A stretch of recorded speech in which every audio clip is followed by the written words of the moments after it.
হারিয়ে যাওয়ার অনেক বছর পর নাঙ্গলকোটের একটি মেয়ের সন্ধান পাওয়া যায়।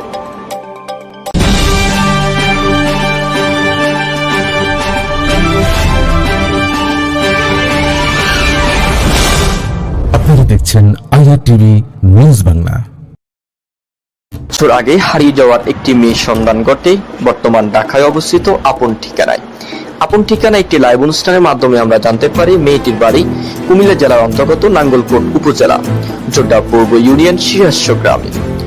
মেয়েটির নাম রুজিনা তামান্না তামুনি, তার বাবার নাম অহেদ মিয়া, তার মায়ের নাম শিপনি বেগম মৃত, তার সৎ মায়ের নাম তার জানা নেই, তার খালার নাম কোহিনুর, ভাইয়ের নাম লিটন, ফুফাতো বোনের নাম ইয়াসমিন, মামাতো বোনের নাম জুমর। আপনারা যদি তার নিকটস্থ যদি কেউ আপনজন থেকে থাকেন, যদি আপনারা মেয়েটিকে পরিপূর্ণভাবে চেয়ে থাকেন, অবশ্যই সরাসরি আপনারা আপন ঠিকানায় যোগাযোগ করুন অথবা আপনাদের আইআর টিভি নিউজ বাংলায় যোগাযোগ করুন।